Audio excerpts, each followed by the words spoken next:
Hello बच्चों, आप लोग कक्षा 10 के सभी बच्चे पहला चैप्टर जैसा कि ख़त्म हो चुका है थ्योरी पूरी, तो आप लोग उसको तैयार कर लें। उसके बाद आज हम इस वीडियो में आपको पाठ्यनिहित प्रश्न अर्थात इंटरेस्ट क्वेश्चन जो दिए गए हैं उसको हल कराएंगे। ठीक है, तो पाठ्यनिहित प्रश्न में पेज नंबर 6 पे जो प्रश्न है, पहला प्रश्न उसमें से है, वायु में जलाने से पहले मैग्नीशियम रिबन को साफ क्यों करते हैं। ठीक, तो मैग्नीशियम होता है, हम लोग जानते हैं मैग्नीशियम Mg बहुत सक्रिय धातु है, जैसे कि लिथियम होती है, सोडियम होती है, ये सब धातुएं बहुत सक्रिय होती हैं। जब वायु, उसी तरह से मैग्नीशियम भी बहुत सक्रिय धातु है, जब इसे वायु में रखा जाता है तो वायु से ये क्रिया करके मैग्नीशियम ऑक्साइड की एक परत बना लेता है। ठीक, मैग्नीशियम ऑक्साइड की परत बन जाती है उस मैग्नीशियम के ऊपर, जो एक बहुत स्थिर परत होती है, अन्य तत्वों से क्रिया करने नहीं देती। या ऑक्सीजन की से ही क्रिया कराएं तो ऑक्सीजन, क्योंकि ऊपर मैग्नीशियम ऑक्साइड की परत बनी होती है तो ऑक्सीजन में वो जलता नहीं, इसलिए पहले मैग्नीशियम ऑक्साइड की जो परत होती है उसको हटा दिया जाता है, अर्थात साफ कर दिया जाता है। यही कारण है कि मैग्नीशियम को जलाने से पहले साफ करते हैं। ठीक, समझ गए। तो अगला क्वेश्चन देखें, पाठ्यनिहित प्रश्न की किताब अपनी खोल के रखें, उसमें प्रश्न देखें। दूसरा प्रश्न है, निम्नलिखित रासायनिक अभिक्रियाओं को संतुलित समीकरण लिखिए। ये सब अभिक्रियाएं दिया हुआ है। अभिक्रियाओं में हम देख रहे हैं कि संकेत न देकर के तत्वों और यौगिकों के नाम दिया है। तो सबसे पहला है, जैसे हाइड्रोजन प्लस क्लोरीन से बना हाइड्रोजन क्लोराइड, तो कक्षा 9 में सब लोग पढ़े हो अच्छे से कि तत्वों का संकेत कैसे लिखा जाता है। तो पहला समीकरण हल करते हैं हम, संतुलित करेंगे बाद में, पहले समीकरण लिखें। हाइड्रोजन का संकेत होता है H2 और क्लोरीन का संकेत होता है Cl2। बन क्या गया, हाइड्रोजन क्लोराइड। इसका संकेत क्या होता है, हाइड्रोजन क्लोराइड HCl। अब इसको संतुलित करना है, तो जो नियम बताए अभी पिछले वीडियो में कि सबसे कम जो परमाणु से पहले संतुलित करो। यहाँ पे दोनों की परमाणुता 2 है, तो किसी को भी संतुलित करें। यहाँ पे हाइड्रोजन है, इधर 2, तो इधर कितना कर दे 2, तो क्लोरीन भी इधर 2 हो गया, इधर कितनी है 2, तो ये समीकरण संतुलित हो गया। ठीक, अगला पॉइंट लेते हैं।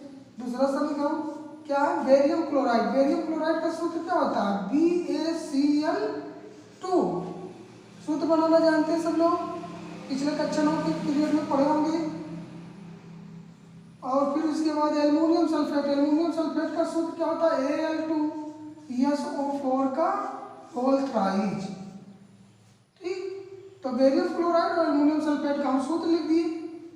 अब उधर बनाना क्या है हमको, बेरियम सल्फेट यानी BaSO4, क्योंकि बेरियम भी संयोजक था तो सल्फेट की भी दो, तो ये सूत्र बन गया। फिर एल्युमिनियम क्लोराइड, तो एल्युमिनियम क्लोराइड का सूत्र क्या बनेगा, AlCl3, क्योंकि एल्युमिनियम की संयोजकता 3 क्लोरीन की है, तो ये सूत्र बन गया। ये समीकरण लिख दिया, अब इसको संतुलित करना है। तो सबसे कम किसके परमाणु, बेरियम के, बेरियम इधर है, सही है। अब फिर देखिए सल्फर, ये क्लोरीन है, क्लोरीन इधर कितना है 2 और उधर कितना है 3, तो 3 और 2 है, संतुलित नहीं हो पाए, तो यहाँ पे क्या करते 3 कर दिए, यहाँ पर हम लगा देंगे 2। ठीक, तो क्लोरीन 6 उधर भी हो गया, 6 इधर भी हो गया। अब देखिए एल्युमिनियम इधर कितना 2, इधर कितना 2, संतुलित है। सल्फर इधर कितना 3 और इधर कितना 1, तो यहाँ पे कितना लगा दे 3 लगा दे, तो बेरियम भी 3 हो गया, सल्फर भी 3 हो गया, ऑक्सीजन भी 4 3 12, 4 3 12। तो ये समीकरण कैसे हो गया, संतुलित। संतुलित करने का जो तरीका बताया पिछले वीडियो में, उसको ध्यान से पढ़ें। तीसरा देखिए, सोडियम में प्लस जल है। सोडियम का संकेत होता है Na और जल होता है H2O। ठीक, और बना क्या है, सोडियम हाइड्रोक्साइड यानी AOH प्लस हाइड्रोजन। ठीक, ये समीकरण है। अब इसे संतुलित कर ले, सोडियम इधर है, इधर एक, ऑक्सीजन इधर है, इधर एक, हाइड्रोजन इधर 2, इधर कितना 3 है, तो इसे सम संख्या में बना के यहाँ पे लगा दे 2 कर दिए, तो सोडियम इधर कितना हो गया 2, ऑक्सीजन कितना हो गया 2, और ऑक्सीजन इधर कितना है, तो यहाँ पे 2 कर दे। ठीक, तो ऑक्सीजन संतुलित हो गया, हाइड्रोजन इधर हो गया 4, इधर भी हो गया 2 2 4। सोडियम 2 है, सोडियम नहीं संतुलित है, सोडियम पे 2 लगाए। तो ये संतुलित समीकरण हो गया। अब तीसरा क्वेश्चन देखते हैं। तीसरा क्वेश्चन देखें। तीसरा क्वेश्चन में निम्नलिखित अभिक्रियाओं के लिए उनकी अवस्था के संकेतों के साथ रासायनिक समीकरण लिखिए। जो प्रश्न दिया है देखिए आप क्या है। पहला, जल में बेरियम क्लोराइड तथा सोडियम सल्फेट के विलयन अभिक्रिया करके सोडियम क्लोराइड का विलयन तथा बेरियम सल्फेट का अवक्षेप बनाते हैं। तो इसमें करना क्या है? अगर आप लोग सूत्र बनाना जानते हैं तब तो बहुत अच्छा है, नहीं बनाना जानते तो थोड़ा उसको हमको बताना पड़ेगा, एक बार उसको सीखें। हम लोग पिछले कक्षा में सूत्र बनाना सीखे हैं कि सूत्र, पहली बात यौगिक 3 प्रकार के हो सकते हैं। या तो तत्व से बना होगा, या तत्व और मूलक से बना होगा, या किससे बना होगा? मूलक और मूलक से। ठीक, 3 तरीके के यौगिक होते हैं। उन्हीं यौगिकों का सूत्र कैसे लिखा जाता है? अगर तत्व से मिलकर बना है तब कैसे बने? जैसे उदाहरण के लिए एल्युमिनियम क्लोराइड, एक उदाहरण लेते हैं। तत्व से एल्युमिनियम क्लोराइड, किससे क्या बोले हम? Aluminium chloride. ठीक, तो कैसे सूत्र बनाया जाता है? जिन जिन तत्वों से मिलकर बना उसके संकेतों को पास पास लिखे। तो किससे बना है? एल्युमिनियम और क्लोराइड मतलब क्लोरीन। तो एल्युमिनियम और क्लोरीन को पास पास लिख लिए। अब इनकी संयोजकताओं को क्रमशः इनके ऊपर लिख देते हैं। एल्युमिनियम की संयोजकता कितनी होती है? 13 होता है, परमाणु क्रमांक 2 और 3, यानी संयोजकता कितनी? 3। क्लोरीन की संयोजकता 1, ऊपर लिख लिए। अगर कट रहा हो तो काट दें, नहीं तो परस्पर बदल कर लिख दें, सूत्र बन जाता है। तो क्या बन गया? AlCl3। तो इस तरीके से सूत्र बनता है। एक लिखा नहीं जाता तो एक नहीं लिखेंगे। अब एक उदाहरण लेते हैं तत्व और मूलक से। तत्व और मूलक से भी यही उदाहरण लेते हैं। चलो मान लेते हैं कि एल्युमिनियम सल्फेट है। क्या है? Aluminium sulphate. ठीक, तो किससे मिलकर बना है? तो तत्व एल्युमिनियम, फिर वही पास पास लिखे सल्फेट है। सल्फेट का संकेत होता है SO4। मूलक है, मूलक को हमेशा कोष्टक में लिखते हैं। अब एल्युमिनियम की संयोजकता 3, सल्फेट की संयोजकता 2। ठीक, अब करना कट रहा हो तो काट में परस्पर बदल दे। तो सूत्र क्या बन गया? Al2, इसका इसके साथ, इसका उसके साथ, Al2SO4 का होल थ्राइज। ठीक, ये उदाहरण हो गया। अब लेते हैं मूलक और मूलक से एक उदाहरण। मूलक और मूलक से मिलकर बना, जैसे अमोनियम सल्फेट। क्या लेते हैं? Ammonium sulphate. Ammonium sulphate. ठीक, तो किससे मिलकर बना? अमोनियम और सल्फेट से। अमोनियम का संकेत क्या होता है? NH4। ये भी मूलक है तो कोष्टक में करें। सल्फेट भी मूलक है, इसको भी कोष्टक में लिखें। अब इसकी संयोजकता इसके ऊपर, इसकी संयोजकता इसके ऊपर। ठीक, अब क्या करें? परस्पर बदल दें। तो क्या बन गया? NH4 का होल ट्वाइज और SO4। क्योंकि अगला लिखा नहीं जाता तो नहीं लगाए, तो अमोनियम सल्फेट हो गया। ठीक, यही चीज इस अभिक्रिया के समीकरण में, ये जो सवाल है उसमें यही का यूज करना है। और उसके बाद अवस्थाएं दिया है, भौतिक अवस्थाएं, यानी उसकी जो है अवस्था हम लोग जानते हैं। ठोस के लिए S नीचे लिख देते, बगल में लिखते हैं स्मॉल लेटर का। द्रव के लिए L लिखते हैं, गैस के लिए G लिखते हैं, जलीय विलयन के लिए एक्वस लिखते हैं यानी AQ। बस वही करना। तो उसी तरह हल कर लेते हैं। पहला देखिए, कह रहा कि जल में बेरियम क्लोराइड, तो बेरियम क्लोराइड का सूत्र क्या होगा? BaCl2 तथा सोडियम सल्फेट, सोडियम सल्फेट का Na2SO4।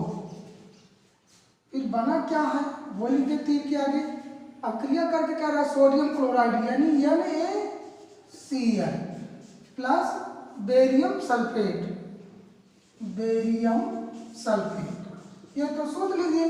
फिर कह रहा भौतिक अवस्था, तो जल में बेरियम क्लोराइड तथा सोडियम सल्फेट, यानी ये जलीय विलयन है। कैसे है? जलीय। जलीय के लिए क्या लिखेंगे? AQ। ये भी AQ। सोडियम क्लोराइड क्या बना? सोडियम क्लोराइड का विलयन, यानी ये विलयन बना। ये विलयन है, एक्वस है। और बेरियम सल्फेट का अवक्षेप के लिए क्या करते हैं, तीर का निशान नीचे लगा देते हैं। तो ये हो गया समीकरण। लेकिन कह रहा संतुलित समीकरण भी लिखिए। अब संतुलित करते हैं। बेरियम इधर कितना, एक, इधर कितना, एक, संतुलित है। फिर उसके बाद सल्फर कितना, एक, इधर भी एक, संतुलित है। फिर अगले क्रम में, बढ़ते हुए क्रम में क्या, क्लोरीन यहाँ 2, इधर कितना, 1, तो यहाँ पर कितना लगा दें, 2। ठीक, अब सोडियम इधर कितना, 2, इधर कितना, 2, बाकी संतुलित हो गया। तो ये संतुलित समीकरण हो गया पहला। और उनकी भौतिक अवस्थाएं भी कोष्टक में हम नीचे बगल में लिख देंगे। ठीक, तो ये हो गया। अब दूसरा अपने से लिखने की कोशिश करो। फिर क्या करा, सोडियम हाइड्रोक्साइड का बिल्टन में यानी जल में, हाइड्रोक्लोरिक अम्ल में विलयन यानी जल में से अभिक्रिया करके सोडियम क्लोराइड का विलयन तथा जल बनता है। तो सोडियम हाइड्रोक्साइड लिखे पहले। सोडियम हाइड्रोक्साइड का सूत्र क्या है, NaOH। सोडियम हाइड्रोक्साइड का विलयन यानी जल में, एक कोश है, लिख दें AQ, जल में है। फिर है हाइड्रोक्लोरिक अम्ल यानी HCl। HCl भी कैसा, एक कोश है, AQ लिखें। जल में अभिक्रिया करने पर तीर का निशान लगाएं। सोडियम क्लोराइड यानी NaCl, NaCl का विलयन यानी ये क्या बना, विलयन बना, तो AQ। और जल बनता है, जल यानी H2O। अब समीकरण को संतुलित कर ली। सोडियम इधर कितना, एक, संतुलित है। ऑक्सीजन इधर कितना, एक, उधर कितना, एक, संतुलित है। हाइड्रोजन इधर कितना, 2, उधर कितना, 2, संतुलित है। Cl यहाँ कितना है, 1, इधर भी Cl 1, यानी पूरा समीकरण अपने आप ही संतुलित है। ठीक, तो ये दोनों समीकरण हो गए। तो अगला क्वेश्चन है, किसी पदार्थ X के विलयन का उपयोग सफेदी करने के लिए होता है। प्रश्न है उसमें पहला, X का नाम तथा सूत्र बताइए। दूसरा प्रश्न, पदार्थ की X की जल के साथ अपक्रिया लिखिए। ठीक, तो सबसे पहले आप लोग बताएं, घर की पुताई करने के लिए, सफेदी करने के लिए किसका प्रयोग करते हैं, चूना का। चूना को क्या कहते हैं, सूत्र क्या होता है, CaO, नाम क्या होता है, कैल्शियम ऑक्साइड। तो पहले प्रश्न का उत्तर हो गया, किसका नाम है, कैल्शियम ऑक्साइड, और सूत्र CaO। दूसरा चीज फिर करा X की, यानी X कैल्शियम ऑक्साइड की जल के साथ अपक्रिया कराएंगे, क्या बन जाएगा, कैल्शियम हाइड्रोक्साइड। ठीक, तो ये प्रश्न देखिए। अगला प्रश्न है कि क्रियाकलाप 1.7 में एक परत नली में एकत्रित गैस की मात्रा दूसरे से दुगनी क्यों है तथा उस गैस का नाम बताइए। तो क्रियाकलाप में हम देख रहे हैं यहाँ पर जल का अपघटन कराया जा रहा है। क्या हो रहा है, जल का अपघटन। ठीक, वोल्टामीटर लिया गया है, जल का अपघटन कराया जा रहा है, तो हम जल का अपघटन कराएं तो समीकरण क्या होता है, H2O। इसका जल अपघटन कराए तो बनता है H2 + O2। समीकरण संतुलित करें तो ये 2, यहाँ पर 2। तो अपघटन में हम देख रहे हैं कि हाइड्रोजन जो होती है वो 2 मोल बनी, ऑक्सीजन कितनी बनी, 1 मोल। यानी ऑक्सीजन, जिस परत नली में हाइड्रोजन होगी उसकी मात्रा दुगनी होगी, जिसमें ऑक्सीजन होगी वो कम होगी। तो ऑक्सीजन से दुगना हाइड्रोजन गैस होगी। तो उस गैस का नाम बताइए। तो कौन सी गैस है जो दुगनी है, हाइड्रोजन। ठीक, समझ में आ गया होगा। अब अगला क्वेश्चन है, पेज नंबर, अगले पेज का प्रश्न उसका पहला है, जब लोहे की कील को कॉपर सल्फेट के विलयन में डुबाया जाता है तो विलयन का रंग क्यों बदल जाता है। तो क्यों बदल जाता है, पहले देखिए समीकरण देखिए। लोहे की कील है, लोहे की कील अर्थात Fe प्लस कॉपर सल्फेट में डुबा दिया गया। जब कॉपर सल्फेट के विलयन में डुबाया गया तो क्या होगा, अगले पहले वीडियो में हम लोग देखे थे, सक्रियता श्रेणी, विद्युत रासायनिक श्रेणी क्या था, लोहा विद्युत रासायनिक श्रेणी में कॉपर से क्या है, ऊपर है। तो क्या होगा, लोहा कॉपर सल्फेट से कॉपर को हटा देगा और बन जाएगा FeSO4 और कॉपर हो जाएगा अलग। तो अब देखिए, क्योंकि कॉपर सल्फेट को हम लोग जानते हैं क्या कहते हैं, नीला होता है, यानी ये नीले रंग का होता है। किस रंग का, नीले रंग का। और ये फेरस सल्फेट को क्या कहते हैं, हरा कशीस, यानी हरे रंग का होता है। तो ये हरा रंग हो गया। तो क्या हुआ, क्योंकि यौगिक ही बदल गया, प्रतिस्थापन अक्रिया। कौन सी क्रिया हुई है ये? विस्थापन अक्रिया या प्रतिस्थापन अक्रिया इसी को कहते हैं। तो विस्थापन अक्रिया के कारण, क्योंकि कॉपर सल्फेट किसमें बदल गया? फेरस सल्फेट में, इसलिए विलयन का रंग परिवर्तित हो जाता है। अब अगला प्रश्न देखें। अगला प्रश्न नंबर 3 डाले हैं। अब आप लोग सोच रहे हैं कि तीसरा क्यों डाल दिया, दूसरा क्यों नहीं डाले? क्योंकि दूसरा प्रश्न है टेक्स्ट क्वेश्चन में कि द्विविस्थापन अक्रिया को उदाहरण सहित समझाइए। तो हम उस अगले वीडियो में विद उदाहरण इसकी परिभाषा भी लिखाए हैं, तो उससे आप लोग हल कर लीजिएगा। अब तीसरा प्रश्न देखते हैं। तीसरा प्रश्न है निम्न अक्रियाओं में उपचयित तथा अपचयित पदार्थों की पहचान कीजिए। तो हम परिभाषा बताए थे, आक्सीकरण और अपचयन की परिभाषा बताए थे लास्ट वीडियो में, पिछले वीडियो में। तो पहला प्रश्न देखिए। पहला इसमें क्या, सोडियम सारिन है, ऑक्सीजन गैस से क्रिया करके Na2O बन रहा है। हम बताए थे किसी पदार्थ के साथ ऑक्सीजन या ऋण विद्युतीय परमाणु का जुड़ना ऑक्सीकरण कहलाता है। ठीक, और उसके अपचयन बताए थे कि किसी पदार्थ के साथ हाइड्रोजन या धन विद्युतीय परमाणु का जुड़ना अपचयन कहलाता है। तब इसमें कह रहा है अपचयित होने वाला पदार्थ। तो यहाँ पे सोडियम का देखिए, सोडियम के साथ क्या जुड़ा है इसमें? ऑक्सीजन, अर्थात सोडियम का क्या हुआ? ऑक्सीकरण। सोडियम का क्या हुआ? ऑक्सीकरण। और ऑक्सीजन के साथ क्या जुड़ा? सोडियम धन विद्युतीय परमाणु है, इसका मतलब इसका क्या हुआ? अपचयन हुआ। तो पहले समीकरण में क्या, सोडियम का ऑक्सीकरण हुआ है, यानी इसका क्या हुआ? ये उपचयित हुआ है तथा ऑक्सीजन अपचयित हुआ है। दूसरे वाले क्वेश्चन में देखिए, यहाँ पे CuO है, यानी क्यूपरिक ऑक्साइड, हाइड्रोजन से क्रिया किया, तो इसमें क्या हुआ? अब देखो, क्यूपरिक ऑक्साइड से कॉपर क्या हो गया? अलग हो गया, यानी इसमें से ऑक्सीजन मुक्त हो गया। तो किसी पदार्थ के साथ ऑक्सीजन का पृथक होना क्या कहलाता है? अपचयन।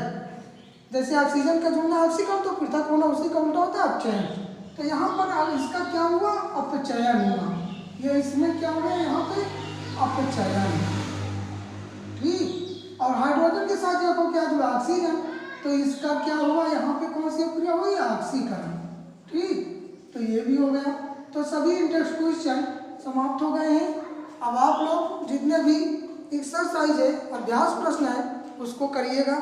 जो भी समस्या होगी कमेंट में पूछ सकते हैं आप। और आप लोग पहला चैप्टर अच्छी तरीके से तैयार कर लें। अब हम केमिस्ट्री की दूसरा चैप्टर लेकर आएंगे अगले वीडियो में। तो आप लोग पहले इसको अच्छे से नोट्स बनाते चलें, ताकि, क्योंकि हम लोग जान रहे हैं लॉकडाउन अभी काफ़ी लंबे समय तक चलेगा। तो आप लोग इस वीडियो को देखकर नोट्स भी बनाते चलें अपनी कॉपी में, ताकि भविष्य में, क्योंकि जब विद्यालय खुलेंगे अगस्त या सितंबर में, तो उसके बाद जनवरी में ही बोर्ड परीक्षा होनी है, फरवरी में, जनवरी में प्रैक्टिकल होगा। तो पढ़ाई का समय बहुत कम होगा। तो अभी से आप लोग धीरे धीरे एक एक चैप्टर ऐसे तैयार करते चलें, और बहुत जल्द ही आपका पूरा सिलेबस हम कंप्लीट करवा देंगे।